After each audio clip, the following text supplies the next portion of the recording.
अभी हम लोग पढ़ेंगे बडिंग और प्लाज्मोटॉमी। तो फर्स्ट ऑफ ऑल बडिंग को हम लोग देख लें। बडिंग क्या है? तो budding is mode of asexual reproduction in which birds come out from the body of organism. यानी यह जो है एसेक्सुअल मोड ऑफ रिप्रोडक्शन है और इसमें बॉडी जो है लिविंग बॉडी उसके ऊपर से एक आउटग्रोथ यानी बर्ड निकलता है, एक उभार निकलता है। And this bird is continuously growing and separate from mother's body. तो जब ये बर्ड बॉडी के सरफेस पर दिखाई दे और कंटिन्यूसली ग्रो करके और एक नया ऑफस्प्रिंग के रूप में डेवलप हो, तो इसको हम कहते हैं रैमेट और इसको कहते हैं ब्लास्टोस। तो जो न्यू जनरेशन है उसको रैमेट कहेंगे और जो पेरेंटल बॉडी है उसको हम ब्लास्टोस कहते हैं। तो ये मल्टीसेलुलर ऑर्गेनिज्म हाइड्रा में हुआ। और अगर हम यूनिसेलुलर ऑर्गेनिज्म ईस्ट में देखते हैं तो इसमें जो बर्ड निकलता है, ये बर्ड जो है उससे भी बर्ड निकलेगा और ये बर्ड का एक चेन बनाता है। कभी कभी टूटता है यानी सेपरेट होता है, कभी कभी नहीं होता है। तो इस प्रकार जो है यूनिसेलुलर ऑर्गेनिज्म ईस्ट में हुआ। तो ये जो एक्सोजेनियसली बडिंग इसलिए कहते हैं क्योंकि बॉडी के सरफेस पर ये बर्ड्स जो है दिखाई देता है। अब बात है इंडोजेनियसली की। तो इंडोजेनियस बर्ड जो है जैसे साइकॉन यानी एस्पोंजियस में पाया जाता है, जो पोरीफेरा फाइलम पोरीफेरा से बिलोंग करते हैं, इसमें जो जेम्यूल का फॉर्मेशन होता है यही है इंडोजेनियस बर्ड। तो इस जेम्यूल में दो कवरिंग होता है, एक आउटर कवरिंग और एक इनर। ये आउटर कवरिंग हो गया और ये हो गया इनर कवरिंग। इनर कवरिंग में छोटे छोटे सेल्स होते हैं जिसको आर्कीसाइट्स कहते हैं। ये आर्कीसाइट्स जो होता है इसमें टोटिपोटेंसी यानी रीजेनरेशन की क्षमता होता है। तो रीजेनरेशन ये एक एक सेल जो है वो रीजेनरेट करके पूरा बॉडी बना सकता है। और इनर आउटर सरफेस जो है इसके बीच बहुत सारे स्पाइक्यूल्स होते हैं। ये प्रोटेक्टिव स्ट्रक्चर है जो जेम्यूल को सुरक्षा प्रोवाइड करता है यानी प्रोटेक्शन देता है। तो budding is mode of asexual reproduction in which birds develop on the body of organism either on the surface of body और इनसाइड बॉडी। जब सरफेस ऑफ बॉडी पर होगा तो एक्सोजेनियस बर्ड होगा और अगर अंदर होगा तो इंडोजेनियस बर्ड होगा। तो इंडोजेनियस बर्ड का अगर एग्जाम्पल हम देखें तो जेम्यूल है। एक्सोजेनियस बर्डिंग जो है अगर यूनिसेलुलर ऑर्गेनिज्म का एग्जांपल लें तो ईस्ट हो जाएगा जो एक तरह का फंजाई है। और मल्टीसेलुलर अगर हम एग्जांपल लें तो ये हाइड्रा हो जाएगा। हाइड्रा ये मल्टी सेलुलर, यहाँ पर हाइड्रा ऑलरेडी लिखा जा चुका है। अब हम देखते हैं कि जेम्यूल के अंदर कौन सा सेल है जिसमें टोटिपोटेंसी होता है। तो आर्कीसाइट, ये ध्यान रखेंगे आर्कीसाइट। और ये जो है एक ऊपर की ओर देख रहे हैं, इसमें एक पोर्स है, माइक्रोपाइल्स कहते हैं, एक सूक्ष्म यानी छोटा सा छिद्र को माइक्रोपाइल्स कहते हैं जो जेम्यूल्स हर एक जेम्यूल्स में लगा रहता है। अब हम लोग देखते हैं प्लाज्मोटॉमी।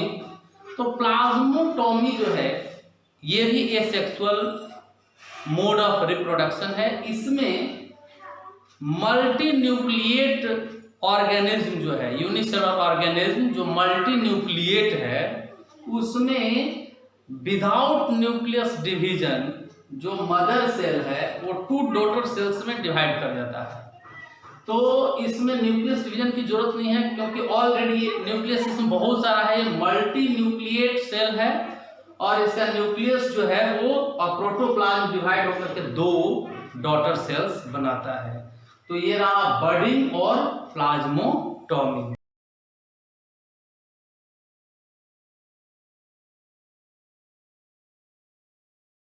Now we are going to study about spore formation. Spore formation is mode of reproduction in which living beings produce microscopic seed called spore। यानी स्पोर फॉर्मेशन एक तरह का रिप्रोडक्शन का एक तरीका है जिसमें लिविंग बींग्स जो है वो माइक्रोस्कोपिक सीड बनाता है and this microscopic seeds are called spore. इसको हम स्पोर कहते हैं। अब जिस प्रकार मैंगो सीड जर्मिनेट होकर के मैंगो प्लांट को डेवलप करता है, उसी प्रकार फंजाई में, कुछ बैक्टीरिया में भी स्पोर जो है जर्मिनेट करके अगले जनरेशन को डेवलप करता है। तो ये है स्पोर फॉर्मेशन। तो फंजाई के केस में स्पोर्स जो है वो बॉडी के अंदर भी बन सकता है, उसको इंडोजेनियस स्पोर कहेंगे। बाहर बन सकता है, फ्रूटिंग बॉडी के बाहर उसके सरफेस पर बन सकता है, तो उसको हम एक्सोजेनियस स्पोर्स कहते हैं। तो बात करते हैं इंडोजेनियस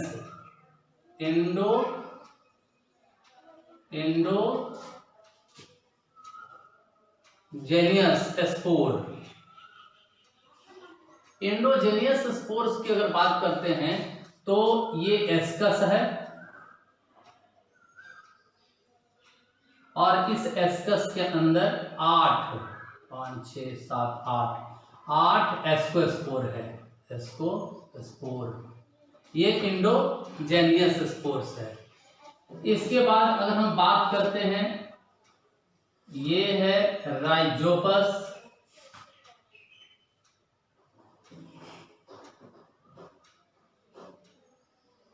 ये कॉलुमेला और ये स्पोरेंजिया, और इसके अंदर जो स्पोर्स है ये स्पोरेंजियोस्पोर।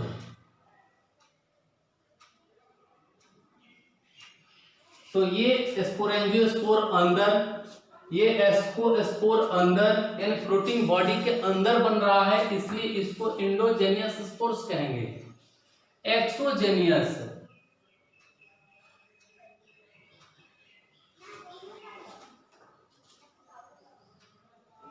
अगर हम बात करते हैं एक्सोजेनियस स्पोर्स का, तो ये हो गया कोनिडियोफोर के ऊपर कोनिडियोस्पोर,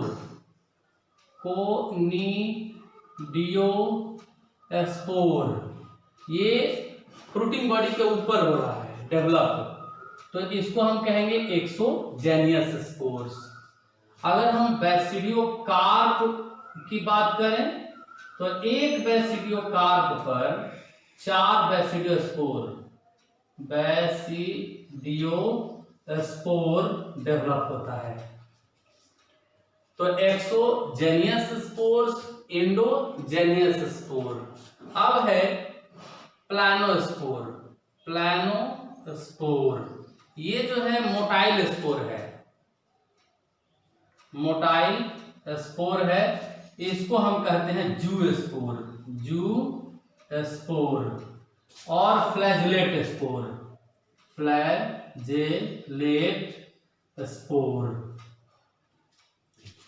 इसके बाद हम देखते हैं प्लानोस्पोर्स के बाद ए प्लानोस्पोर। तो जितने हैं ये सब, इनमें फ्लैजेला नहीं है, इन सबको ए प्लानोस्पोर और नॉन मोटाइल स्पोर कह सकते हैं। इसके अतिरिक्त वाइडियोस्पोर, इसके अतिरिक्त एस्कोस्पोर, ऊस्पोर, जाइगोस्पोर, बहुत सारे स्पोर्स के एग्जांपल्स हो सकते हैं। तो स्पोर फॉर्मेशन एक तरह का एसेक्सुअल या सेक्सुअल मोड ऑफ रिप्रोडक्शन है, जिसमें लिविंग बीइंग्स माइक्रोस्कोपिक सीड बनाते हैं और ये सीड जो है इजीली स्प्रेड करते हैं एयर में और फेवरेबल कंडीशन में जर्मिनेट करते हैं। तो spore producing organism always benefited. Spore से प्रोडक्शन करने वाले जो भी जीव हैं वो हमेशा फायदे में रहते हैं, because they produce large number of spores. Spores are microscopic, very light, so easily spread through air and preserve in all possible condition. तो स्पोर से जो रिप्रोडक्शन करने वाले जीव हैं वो हमेशा फायदे में रहते हैं, बिकॉज वो बहुत अधिक संख्या में स्पोर्स बनाते हैं और ये स्पोर्स जो हैं वो आसानी से एयर के माध्यम से स्प्रेड करते हैं और किसी भी कंडीशन में प्रिजर्व भी रहते हैं। तो इसलिए स्पोर से रिप्रोडक्शन करने वाले जीव हमेशा बेनिफिट में रहते हैं। तो ये रहा स्पोर फॉर्मेशन। तो स्पोर फॉर्मेशन में लिविंग बींग्स माइक्रोस्कोपिक सीड बनाया और इस माइक्रोस्कोपिक सीड को ही हम स्पोर्स कहते हैं। That's all.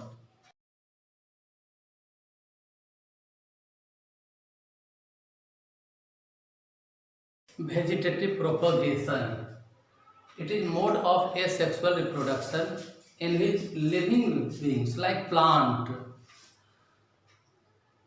develop new generation by their vegetative part. So what is vegetative part? Plant body divided into two part: reproductive part, flower, and vegetative part, root, stem, and leaf. In case of leaf or bi-leaf, vegetative propagation found in bryophyllum. This is the leaf of bryophyllum, and the leaf of bryophyllum contain buds. Through these buds, new plant comes out. यानी vegetative propagation A sexual mode of reproduction है। इसमें जो new plants है वो x plant यानी पुराने plant के root, stem और लीफ से डेवलप होता है। तो अगर हम लीफ की बात करते हैं, बाय लीफ, तो इसके एग्जाम्पल ब्रायोफिलम है। बाय अगर हम रूट की बात करते हैं तो बाय रूट स्वीट पोटैटो है। और बाय स्टेम अगर हम बात करते हैं तो पोटैटो है। अब यहां पर देख रहे हैं कि स्वीट पोटैटो और potato both are underground part of plant, ये दोनों ही अंडरग्राउंड पार्ट है। तो इसको हम स्टेम कहते हैं पोटैटो को। तो स्वीट पोटैटो को रूट क्यों कहते हैं? Because in potato there is node and between two node the space is called internode. Due to presence of node and internode, potato considered as stem and sweet potato considered as root. So this is the mode of vegetative propagation which is naturally happen by the leaf, root and stem of X plant. Now these are called propagules. These are called propagules. These are called propagules क्योंकि इससे vegetative propagation हो रहा है। अब artificially हम देखें तो vegetative propagation के बहुत सारे डिफरेंट मोड्स हो सकते हैं, जैसे कि कटिंग।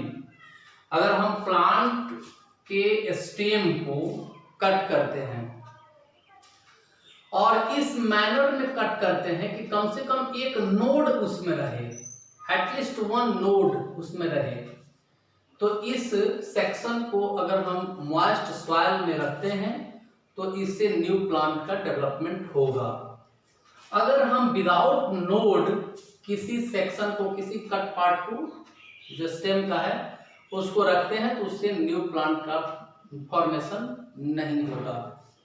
ग्राफ्टिंग की बात करते हैं तो ग्राफ्टिंग जो है इसमें कई तरह का ग्राफ्टिंग होता है, जैसे क्राउन ग्राफ्टिंग, बड ग्राफ्टिंग, अप्रोच ग्राफ्टिंग। तो क्राउन ग्राफ्टिंग में क्या करते हैं कि जो प्लांट है उसके शिखर पर एक नोच बनाते हैं और इस पर किसी दूसरे प्लांट का स्टॉक, ये सियोन जो है इसको अटैच करते हैं और इसको हम कहते हैं स्टॉक। क्राउन ग्राफ्टिंग, बड ग्राफ्टिंग में क्या करते हैं कि साइड से एक नोच बना करके इसमें एक दूसरे सियोन का बड यहाँ पर ग्राफ्ट करते हैं, इसको कहते हैं बड ग्राफ्टिंग। अप्रोच ग्राफ्टिंग में क्या है कि अगर मान लीजिए कि यहाँ पर रेड रोज है, यहाँ पर मान लीजिए कि व्हाइट रोज है, तो इन दोनों रोज का जो स्टेम है इसको थोड़ा सा टिल आउट करेंगे इस पोजीशन पर और दोनों को बांध देंगे। ये हुआ अप्रोच ग्राफ्टिंग। तो ग्राफ्टिंग के कई अन्य प्रोसेस है, इसमें हम सियोन और स्टॉक इन दोनों को अटैच करते हैं। तो grafting is mode of vegetative propagation in which a stalk and scion get attached with each other. A stalk is part of plant, rooted plant that is used for grafting process, and scion is section of a stem attached with a stalk for grafting. यानी stalk part जो है rooted part होता है किसी plant का, और scion part जो है वो किसी पार्ट का विदाउट रूट होता है किसी प्लांट का। तो अब हम लोग यहाँ पर देखते हैं कि ऐसा करने से फायदा क्या है। जैसे मान लीजिए कि ये जो बीजू प्लांट जो है उसका स्टेम है रूटेड स्टेम है, तो बीजू प्लांट जो है मैंगो का वो बहुत स्ट्रेंथफुल होता है, और ऊपर हमने मालदह का लिया है, तो मालदह का जो फ्रूट है बहुत ही डिलीशियस होता है, बहुत ही टेस्टी होता है। तो ये जो कैरेक्टर आएगा वो सियोन का यानी प्रोटीन कैरेक्टर आएगा, और स्ट्रेंथ वाला जो कैरेक्टर आएगा वो बीजू का आएगा। तो इस तरह से मजबूती के साथ गुड फ्रूट, ये दोनों का कॉम्बिनेशन है। इसके बाद लेयरिंग की बात होती है, तो लेयरिंग भी दो तरह का होता है, एक है एयर लेयरिंग और एक है ग्राउंड लेयरिंग। एयर लेयरिंग जो है इसको हम लोग गोटी भी कहते हैं। कोई ऐसा प्लांट है जिसका स्टेम को हम झुका नहीं सकते हैं, तो यहाँ पर क्या करेंगे, एक मटके में पानी भर लेंगे, इसमें एक पोर करके और इसमें धागा जो है उसे पानी ड्रॉप बाय ड्रॉप यहाँ पर ड्रिपिंग करेंगे, और यहाँ पर थोड़ा सा इसको छीलने के बाद, पिल आउट करने के बाद कॉटन प्लांट जो है लगा देंगे कि मॉइस्चर मेंटेन रहेगा, यहाँ से रूटिंग होगा, और इस पार्ट को कट करेंगे और इसको पुट करेंगे मॉइस्ट सॉइल में। तो ये हो गया एयर लेयरिंग। और ग्राउंड लेयरिंग में क्या है कि जैस्मीन प्लांट है, इसको मॉइस्ट सॉइल से इसके स्टेम्स को अटैच कर देंगे, यहाँ से रूटिंग होगा और एक नया प्लांट डेवलप होगा। तो ये ग्राउंड लेयरिंग हो गया। टिश्यू कल्चर और माइक्रो प्रोपगेशन, माइक्रो प्रोपगेशन, इस प्रोसेस में क्या करते हैं कि कोई प्लांट जो है, मान लिया जाए कि ये प्लांट है, इसका apical meristematic tissue, apical meristematic tissue, इस एपिकल मेरिस्टेमेटिक टिश्यू को लेते हैं एक न्यूट्रिएंट मीडियम में, और इस न्यूट्रिएंट मीडियम में ये एपिकल मेरिस्टेमेटिक टिश्यू जो है वो इसका सेल डिवाइड करेगा और ये कैलस बनेगा। Callus is undifferentiated mass of cell. अगर हम इसमें ऑक्सीन के मात्रा को बढ़ाते हैं तो रूटिंग होगा, और साइटोकाइनिन के मात्रा को बढ़ाते हैं तो शूटिंग होगा। अगर ये हार्मोन हम नहीं मिलाते हैं तो कैलस का केवल साइज बढ़ेगा, और कैलस में जो सेल्स है उसमें डिफरेंशिएशन नहीं होगा। अगर हम इस हार्मोन्स को, प्लांट हार्मोन्स, फाइटो हार्मोन्स को डालते हैं तो कैलस में जो सेल्स है, जो अनडिफरेंशिएटेड सेल है, वो डिफरेंशिएट होकर के रूट और शूट को डेवलप करेगा और इस प्रकार एक नया प्लांट तैयार होगा। अगर हम इस कैलस को कई टुकड़ा में विभक्त कर दें, डिवाइड कर दें और ये प्लांट हार्मोन्स डालें तो एक साथ हजारों के तादाद में, हजारों की संख्या में हम लोग सोमा क्लोन तैयार कर सकते हैं।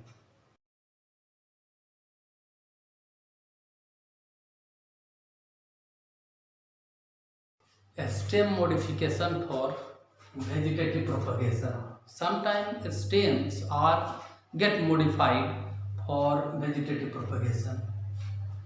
यानी वेजिटेटिव प्रोपगेशन के लिए कभी कभी स्टेम्स में कुछ रूपांतरण हो जाता है, यानी कि मॉडिफिकेशन हो जाता है।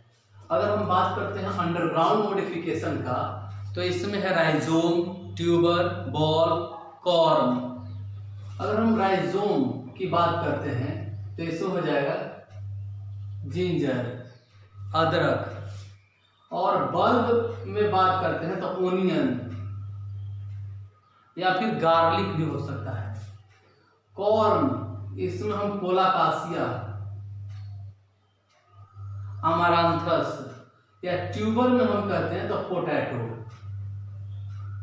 ये सब मॉडिफाइड स्टेम्स है, अंडरग्राउंड मॉडिफिकेशंस है, यानी जमीन के अंदर ये पाए जाते हैं मॉडिफाइड होकर के for vegetative propagation, vegetative propagation के लिए।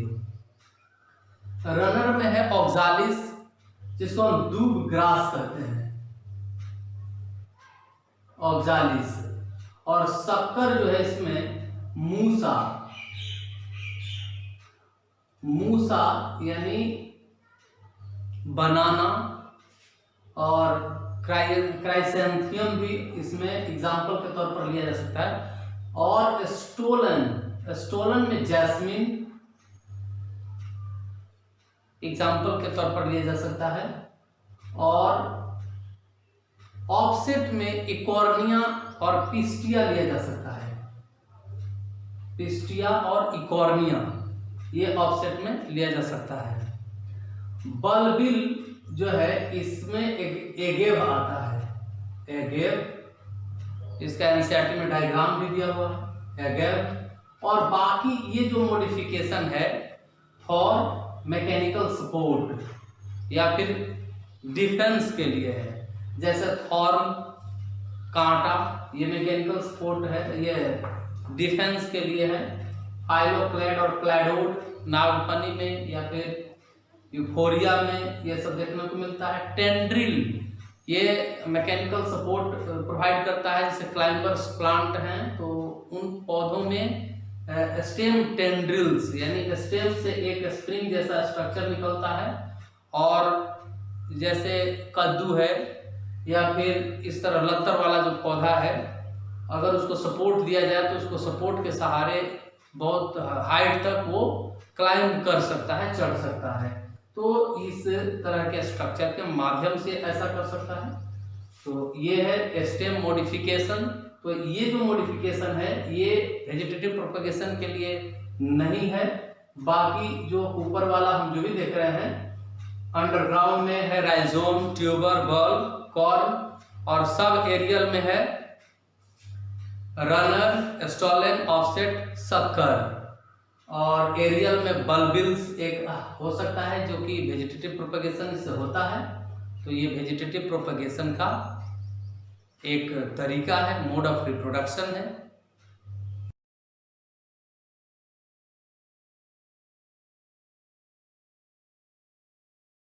सेक्सुअल रिप्रोडक्शन,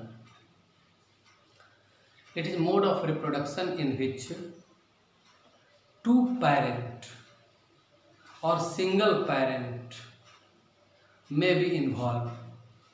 अर्थात सेक्सुअल रिप्रोडक्शन जो है वो यूनिक पैरेंटल भी हो सकता है या फिर बाई पैरेंटल भी हो सकता है, यानी सिर्फ एक पैरेंट भाग ले सकता है सेक्सुअल रिप्रोडक्शन में तब जब वो बाइसेक्सुअल हो।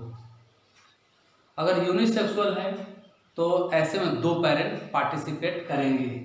तो सेक्सुअल रिप्रोडक्शन में भी यूनिपेरेंटल और बाईपेरेंटल। सेक्सुअल रिप्रोडक्शन में क्या होता है कि अपोजिट सेक्स भाग लेता है, that is male and female. Opposite sex produce 2 type of gamete, male and female gamete. और ये मेल और फीमेल गैमेट आफ्टर फर्टिलाइजेशन, जब ये फ्यूज होते हैं, फर्टिलाइज करते हैं, then they will produce zygote. तो जाइगोट बनेगा। Zygote mitotically divide, mitosis division से डिवाइड करेगा और डिवाइड करके एम्ब्रियो बनाएगा, और ये एम्ब्रियो से फीटस तैयार होगा, न्यू जनरेशन बनेगा। तो zygote is precursor of next generation which is product of fertilisation. तो हम लोग अब देखेंगे कि सेक्सुअल रिप्रोडक्शन क्या है। तो it is mode of reproduction which may be uniparental और biparental, in which opposite sex take part and the opposite sex produce 2 opposite gamete, male gamete and female gamete, and this gamete after fertilization produce zygote, and zygote is precursor of next generation. अब हम देखते हैं event in sexual reproduction. भाई sexual reproduction में कौन कौन से events होते हैं? तो प्री फर्टिलाइजेशन, फर्टिलाइजेशन और पोस्ट फर्टिलाइजेशन। अभी हम बात करते हैं प्री फर्टिलाइजेशन। फर्टिलाइजेशन से पहले क्या होता है? तो फर्टिलाइजेशन से पहले सेक्स ऑर्गन डेवलप होता है। लिविंग बींग्स जो है वो उस एज में होता है जिसको प्री रिप्रोडक्टिव स्टेज कह सकते हैं। तो इस स्टेज में सेक्स ऑर्गन डेवलप होता है, यानी अगर किसी एक बॉडी पर सिंगल सेक्स ऑर्गन डेवलप होता है तो उसे हम यूनिसेक्सुअल कहेंगे। अगर एक ही बॉडी पर 2 सेक्स ऑर्गन डेवलप होता है तो उसको बाइसेक्सुअल कहेंगे, या हर्माफ्रोडाइट कहेंगे, या फिर मोनोसियस कहेंगे। मोनोसियस, मोनो मीन्स एक ही बॉडी पर 2 सेक्स ऑर्गन डेवलप हुआ है। और यूनिसेक्सुअल जो है उसमें क्या है कि एक पर मेल और दूसरे पर फीमेल, यानी 2 सेक्स ऑर्गन 2 अपोजिट बॉडी पर डेवलप हो रहे हैं तो डायोसियस उनको कहेंगे। हेट्रोथैली और इस केस में होमोथैली भी कहा जा सकता है। जब सेक्सुअलिटी यानी सेक्स ऑर्गन बॉडी के ऊपर डेवलप होता है तो इसके बाद जो है वो सेक्स ऑर्गन मैच्योर होता है। तो एनिमल्स के केस में जब मैच्योरिटी अटेंड करता है एनिमल्स या ह्यूमन बींग्स, तो उसमें कुछ साइक्लिक चेंज होता है, and this cyclic change considered as oestrus cycle या फिर मेंस्ट्रुअल साइकिल। एस्ट्रस साइकिल और मेंस्ट्रुअल साइकिल। तो मेंस्ट्रुअल साइकिल जो है ये 28 दिन पर रिपीट होता है, और इसमें बहुत सारे फेज हैं, जैसे मेंस फ्लो या वीपिंग ऑफ यूट्रस। इसके बाद उसको हम मेंस भी, इसको मेंस्ट्रुअल फ्लो भी कहते हैं, वीपिंग ऑफ यूट्रस भी कहते हैं। और इसके बाद फॉलिकुलर फेज या प्रोलिफरेटिव फेज, इसके बाद ओवुलेटरी फेज, इसके बाद सेक्रेटरी फेज या ल्यूटियल फेज, जिसको 1 बाय 1 करके हम लोग नेक्स्ट चैप्टर में ह्यूमन रिप्रोडक्शन में पढ़ेंगे। एस्ट्रस साइकिल जो है ये 21 दिन पर रिपीट होने वाला साइकिल है, और ये नॉन प्राइमेट यानी मैन और मंकी को छोड़कर बाकी जो नॉन प्राइमेट मैमल्स है उसमें एस्ट्रस साइकिल होता है, और मेंस्ट्रुअल साइकिल सिर्फ प्राइमेट में होता है, जैसे मैन और मंकी में होता है। 28 दिन पर रिपीट करता है, 21 दिन पर रिपीट। इसमें हीटिंग पीरियड नहीं होता है और इसमें हीटिंग पीरियड होता है। Heating period is the period in which female sexually excited for mating. तो ये स्टेज एस्ट्रस साइकिल में आता है। तो एस्ट्रस साइकिल के 2 स्टेज कर सकते हैं, एस्ट्रस फेज और हीटिंग फेज। तो ये हो गया। इसके बाद जब मैच्योर हो गया, साइक्लिक चेंज हो गया, तो गैमेट का फॉर्मेशन का प्रक्रिया जो है स्टार्ट होता है। तो गैमेट का प्रोडक्शन अगर हम एनिमल के केस में लें तो स्पर्म बनने को स्पर्मेटोजेनेसिस, ओवम बनने को oogenesis, यानी स्पर्म बनने को स्पर्मेटोजेनेसिस, यानी formation of sperm, formation of sperm.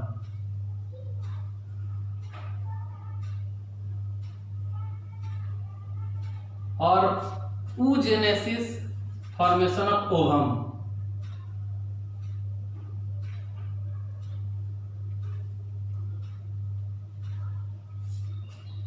Microsporogenesis यानी formation of male gametophyte.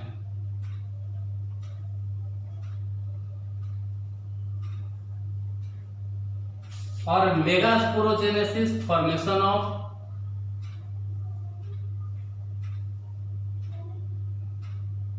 Female gametophyte.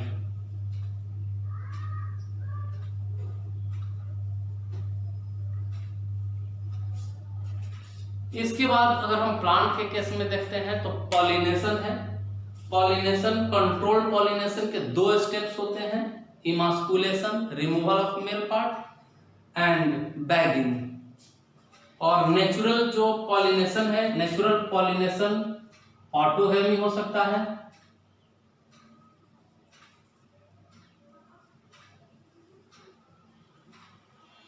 जिटनोगैमी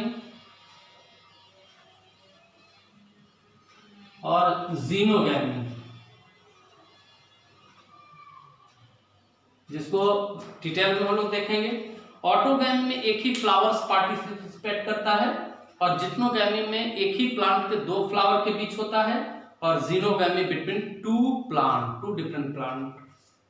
and animal के केस में देखते हैं इंसेमिनेशन। इंसेमिनेशन भी 2 तरह का हो गया, एक नेचुरल इंसेमिनेशन जो कपुलेशन के दौरान होगा, और एक आर्टिफिशियल इंसेमिनेशन। तो यहां तक हम लोगों ने देखा कि गैमेट का फॉर्मेशन तक जो भी प्रोसेस है इसको हम कहते हैं प्री फर्टिलाइजेशन इवेंट। तो प्री फर्टिलाइजेशन इवेंट में वो सारा इवेंट आता है जो गैमेट प्रोडक्शन तक का होता है। जब गैमेट प्रोडक्शन हो जाता है तो इसके बाद दोनों गैमेट आपस में फ्यूज होगा, यानी फर्टिलाइजेशन।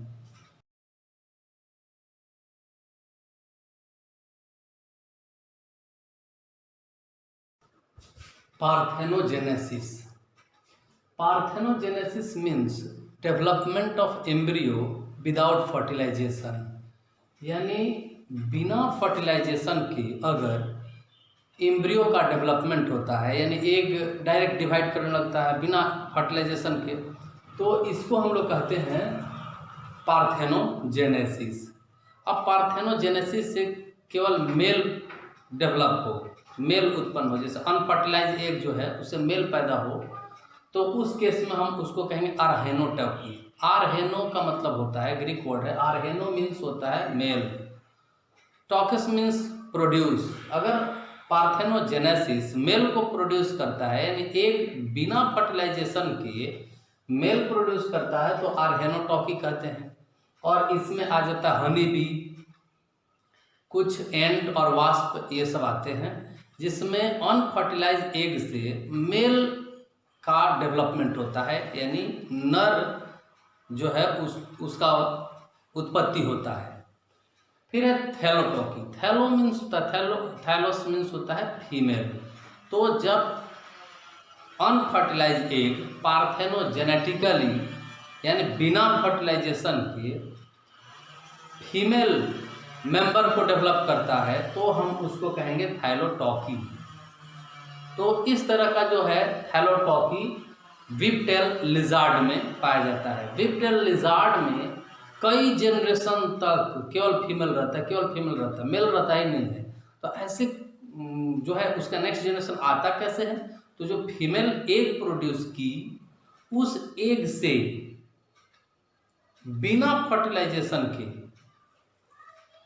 नेक्स्ट जनरेशन, यानी नेक्स्ट जो है जनरेशन में फीमेल ही पैदा हुई, और वो फीमेल जब एग उत्पन्न की तो वो एग बिना फर्टिलाइजेशन के फिर नेक्स्ट जनरेशन को डेवलप किया है। यानी व्हिपटेल लिजार्ड में कई जनरेशन तक केवल फीमेल ही होता है, मेल मेंबर नहीं होता है। तो अगर पार्थेनोजेनेटिकली फीमेल मेंबर का डेवलपमेंट होता है, फीमेल प्रोजेनी का डेवलपमेंट होता है, तो उस पार्थेनोजेनेसिस को हम लोग कहेंगे थैलोटॉकी। और एम्फीटॉकी का मतलब हो गया, एम्फी मीन्स बोथ, अगर पार्थेनोजेनेटिकली मेल फीमेल दोनों में से कोई भी डेवलप करता है तो इसको हम कहेंगे एम्फीटॉकी। एम्फीटॉकी का एग्जाम्पल एफिड्स होता है, जिसको हम लोग प्लांट लाइस भी कहते हैं। तो ये हुआ पार्थेनोजेनेसिस। एक बार फिर से सुन लेते हैं कि पार्थेनोजेनेसिस क्या है। तो development of embryo without fertilisation. And the example of parthenogenesis, there are so many examples, that is in honeybee, in whipped lizard, in aphids और plant lice। तो इनको हम लोग 3 पार्ट में, यानी parthenogenesis can be divided into 3 part for our more convenience: arrhenotoky, thelytoky and amphitoky. Arrhenotoky, arrheno means male. If parthenogenetically male offspring will produce, then the parthenogenesis called arehenotochy. If parthenogenesis produce female progeny, then it will be called thallotochy. And both male and female, any member, any progeny can be produced, that is called amphitochy. अब हम आते हैं post fertilisation. तो post fertilisation में क्या होता है कि फर्टिलाइजेशन के बाद जो फर्टिलाइज्ड एग होता है, दैट इज कॉल्ड जाइगोट। उसको हम लोग जाइगोट कहते हैं। Zygote is precursor of next generation. तो ये जाइगोट जो है, diploid cell after fertilisation produce होता है, और इसमें क्लोज माइटोसिस होता है। और इस क्लोज माइटोसिस को हम लोग कह सकते हैं क्लीवेज। तो क्लीवेज के बाद एम्ब्रियो का फॉर्मेशन होता है, दैट इज कॉल्ड एम्ब्रियोजेनेसिस। तो एम्ब्रियोजेनेसिस अगर फीमेल बॉडी के बाहर यानी एग के अंदर ही हो रहा है तो उसको एक्सटर्नल एम्ब्रियोजेनेसिस कहेंगे। अब इसका एग्जाम्पल देखें तो ये ओविपेरस, ओविपेरस यानी अंडज, जो अंडा देने वाले जीव हैं, उसमें एक्सटर्नल एम्ब्रियोजेनेसिस होता है। और इंटरनल यानी एम्ब्रियो का डेवलपमेंट जो है वो फीमेल बॉडी के अंदर अगर होता है तो उसको इंटरनल एम्ब्रियोजेनेसिस कहते हैं। और ये होता है विविपेरस में, विविपेरस यानी कि बच्चा देने वाला जीव। तो embryogenesis means formation of embryo, development of embryo, और एनिमल के केस में पोस्ट फर्टिलाइजेशन में आफ्टर एम्ब्रियोजेनेसिस पार्चुरेशन है, लैक्टेशन है। That's all.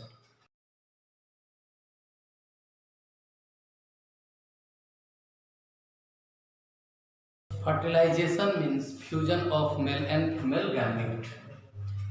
It means male and female gamete fuse with each other. This phenomena is called fertilization. इस fertilisation को हम लोग कई प्रकार के पार्ट्स में बांटकर स्टडी कर सकते हैं। जैसे पॉलीस्पर्मिक फर्टिलाइजेशन। पॉलीस्पर्मिक फर्टिलाइजेशन में क्या होता है कि जब एग ओवर राइपेंड होता है, बहुत ज़्यादा परिपक्व होता है, तो एक साथ कई स्पर्म एग को पेनिट्रेट कर देते हैं, लेकिन किसी एक ही स्पर्म का न्यूक्लियस जो है एग के न्यूक्लियस के साथ फ्यूज करेगा। तो ये हो गया पॉलीस्पर्मिक फर्टिलाइजेशन। यानी बहुत सारा स्पर्म ट्राई किया, पेनिट्रेट किया, लेकिन किसी एक का ही न्यूक्लियस एग के न्यूक्लियस के साथ फ्यूज किया। External fertilisation. एक्सटर्नल फर्टिलाइजेशन को हम लोग कह सकते हैं इन विट्रो फर्टिलाइजेशन।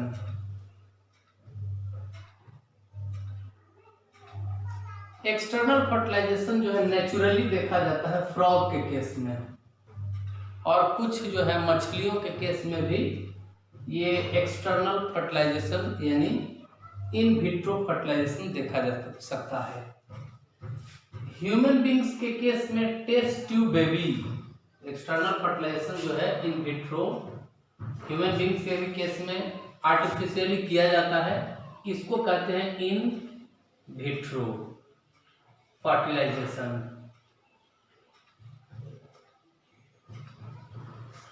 अगर हम इंटरनल फर्टिलाइजेशन की बात करें तो इसको हम कहते हैं इन विवो फर्टिलाइजेशन। और जितने भी टेरेस्ट्रियल ऑर्गेनिज्म है लगभग सभी में नेचुरली इन विट्रो फर्टिलाइजेशन देखा जा सकता है। तो fertilisation means fusion of gamete, और इस फर्टिलाइजेशन को हम लोग और भी कई पार्ट में बांट सकते हैं, जैसे Echinus type fertilisation, Ascaris type fertilisation. अब इकाइनस टाइप या फिर एस्केरिस टाइप में क्या अंतर है?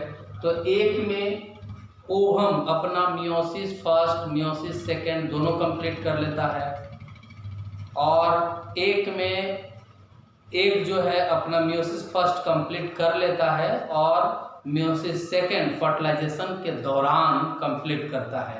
तो ह्यूमन बींग्स के केस में ऐसा देखने को मिलता है कि एक जो है वो अपना मियोसिस फर्स्ट कंप्लीट कर लेता है बिफोर फर्टिलाइजेशन, और मियोसिस सेकेंड कंप्लीट करता है ड्यूरिंग फर्टिलाइजेशन, यानी फर्टिलाइजेशन के दौरान वो मियोसिस सेकेंड कंप्लीट करता है। That's all.